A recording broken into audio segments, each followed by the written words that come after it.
दोस्तों, आज अमिताभ बच्चन साहब का जन्मदिन है 11 अक्टूबर। वो 83 बरस के हो गए हैं। उनको जन्मदिन पर बहुत बहुत शुभकामनाएं।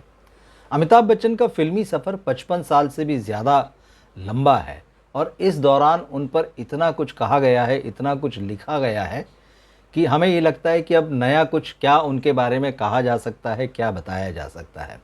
और जब मैं वीडियो बनाने के बारे में सोच रहा था, तब मुझे भी यही लग रहा था कि मैं आपके सामने नया क्या लेके आऊँगा।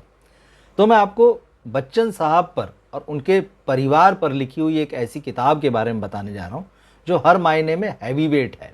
उसके कंटेंट के लिहाज से, उसके आकार प्रकार के लिहाज से, उसके वज़न के लिहाज से और उसकी कीमत के लिहाज से भी। जी हाँ, ये किताब है द बच्चन्स और इसको लिखा है SMM ओसजा ने। ओसजा मुंबई में रहते हैं, ऑथर हैं, हिस्टोरियन हैं, लेकिन उनकी जो सबसे बड़ी पहचान है वो इंडिया के सबसे बड़े सिने आर्ट कलेक्टर हैं। उनके पास 100 साल से भी ज़्यादा पुराने हमारे हिंदी सिनेमा के इतिहास की तमाम चीज़ें उन्होंने इकट्ठा कर रखी। ये उनका पैशन है, जिसमें पुराने पोस्टर शामिल हैं, पुराने सिनेमा घरों में जो कार्ड्स लगा करते थे तस्वीरों वाले, वो हज़ारों की संख्या में पुरानी तस्वीरें, पुरानी मैगजीन्स, सिनेमा से जुड़ी किसी भी चीज़ का आप नाम लीजिए और वो आपको ओसजा के पास मिलेगी। लेकिन उनकी एक और ख़ासियत, एक और पहचान है, वो अमिताभ बच्चन के सबसे बड़े फ़ैन हैं। जी हाँ, मैं कह रहा हूँ सबसे बड़े, तो पूरे भरोसे के साथ कह रहा हूँ, क्योंकि ओसजा ऐसे फ़ैन नहीं है जो कि अपने फेवरेट सितारे की सारी फिल्में देख लेता है, उससे जुड़े हुए तमाम ट्रिविया और आंकड़े ज़बानी याद रखता है। ओसजा ने ज़बरदस्त रूप से काम किया है और अपने काम को किताब की शक्ल दी है। तो ये जो किताब है द बच्चन्स, वो ओसजा की दसियों साल की मेहनत का नतीजा है। और ये किताब इसलिए बहुत ख़ास है क्योंकि सिनेमा की दुनिया में ऐसी कोई किताब लिखी नहीं गई है, कम से कम हिंदी सिनेमा के इतिहास में। इस किताब में द बच्चन्स में ओसजा ने पूरे बच्चन परिवार की पिक्टोरियल हिस्ट्री को दिखाया है। मतलब तस्वीरों के साथ उन्होंने बच्चन परिवार का इतिहास इस किताब में दर्ज किया है। 500 से ज़्यादा पन्नों की किताब है और इसका कोई नॉर्मल साइज़ नहीं है, कॉफ़ी टेबल बुक जैसी है और इसका वजन लगभग 2.5 किलो है और इसकी कीमत 10,000 रुपये है। दिल्ली के ओम बुक्स इंटरनेशनल इसको छापा है।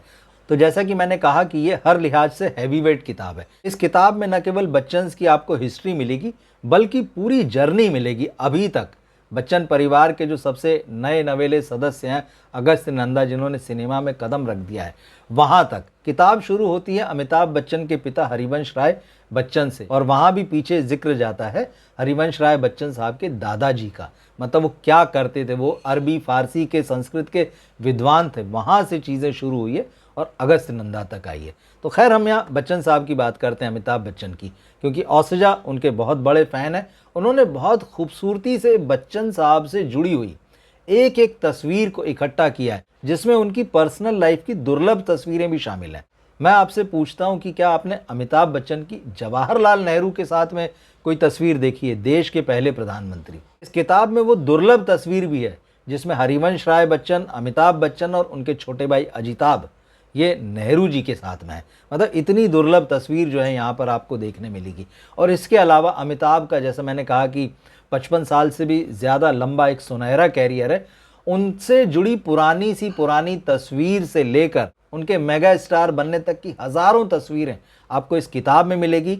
उनकी फिल्मों के दुर्लभ पोस्टर आप यहाँ पर देख सकते हैं, उनकी फिल्मों के सिनेमा के टिकट आपको यहाँ पर मिलेंगे, उनको लेकर बने हुए जो हैंड प्रिंट्स पुराने ज़माने के हुए करते थे वो आपको यहाँ पर मिलेंगे। और एक और ख़ास बात कि जब अमिताभ बच्चन का एक्सीडेंट हुआ था कुली के सेट पर और वो मुंबई के ब्रीच कैंडी अस्पताल में जब ज़िंदगी और मौत के बीच झूल रहे थे, उस दौरान अखबारों का जो कवरेज था उसकी कटिंग्स बड़ी मेहनत से ओसजा ने इकट्ठा की हैं और उन कटिंग्स के कोलाज आपको यहाँ देखने मिलेंगे।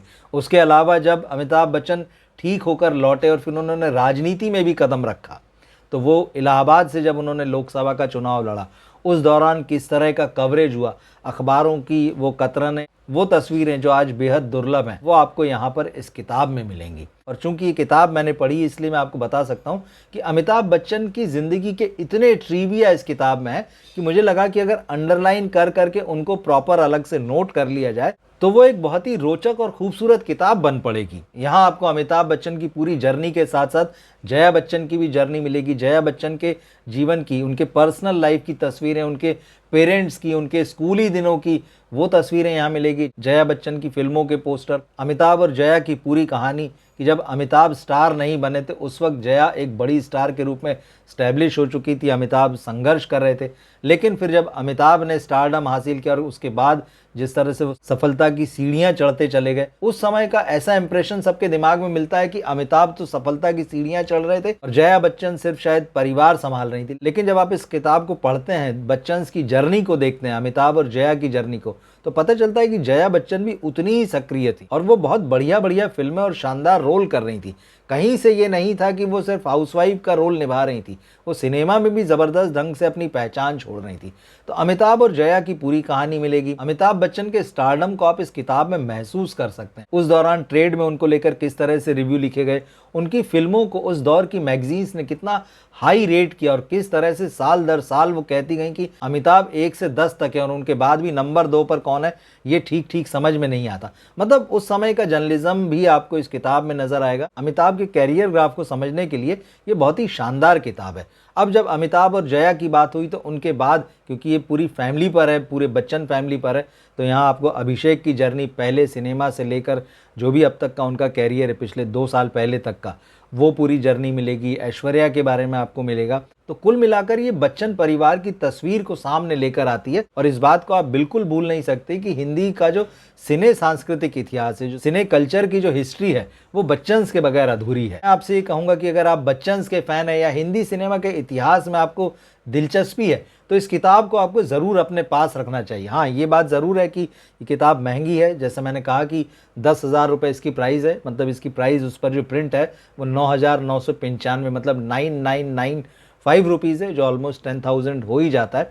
मगर इस वक्त जब मैं अभी देख रहा था तो इस समय क्योंकि तमाम वेबसाइट्स पर दिवाली की सेल चल रही है तो इस किताब की भी कीमत कम हो गई है। अमेजन पर मैंने इसका प्राइस देखा, 41% का डिस्काउंट है उस पर, तो इस हिसाब से इस किताब की कीमत वहाँ हो गई है 5944। तो निश्चित रूप से इस किताब को खरीदने का ये बढ़िया मौका है। और जहाँ तक सबसे बड़े बच्चन फैन और इस किताब के राइटर औसजा की बात है तो हम कोशिश करेंगे कि आने वाले दिनों में उनको अपने साथ जोड़ें, उनका एक इंटरव्यू लें, कैसे वो अमिताभ बच्चन के इतने बड़े फ़ैन बने, किस तरह से उनके अमिताभ के साथ बातचीत रही, किस तरह की मुलाकातें रहीं और क्या क्या कीमती चीज़ें उनके पास है हिंदी सिनेमा से जुड़ी हुई, अमिताभ बच्चन से जुड़ी हुई, हम उनसे जानने की कोशिश करेंगे। तो मैं उम्मीद करता हूँ कि ये वीडियो आपको इंटरेस्टिंग लगा होगा, अलग लगा होगा। इसे अपने दोस्तों और फैमिली में ज़्यादा से ज़्यादा शेयर करें जिससे कि इस हैवी वेट किताब की जानकारी ज़्यादा से ज़्यादा लोगों तक पहुँच सके। मिलते हैं फिर हम अगले वीडियो में। नमस्कार। तो ये औसजा की न जाने कितने जनरेशन मेहनत है और जब भी हम इनसे मिलते हैं मतलब तो भी बहुत पागल आते हैं, न जाने कहाँ से उन्होंने रखा हुआ है। लेकिन ये बहुत ही इसमें तारीफ है। हमारे देश में इनकी डॉक्यूमेंटेशन के कोई जरिया है। कई बार मैं कहता हूँ कि मैं अपने नाम से अपनी तरफ से कुछ बोलूँ अपने बारे में, मुझे हमेशा बहुत ही बुरा लगता है। मैंने अपनी तरफ से कुछ लिखा, जो कुछ भी आप देखेंगे उसको वो सब कुछ उनकी देन है, हम अपनी बताई देते हैं इस तरह से, न केवल मेरे लिए बल्कि और जितने भी है हमारे उनको भी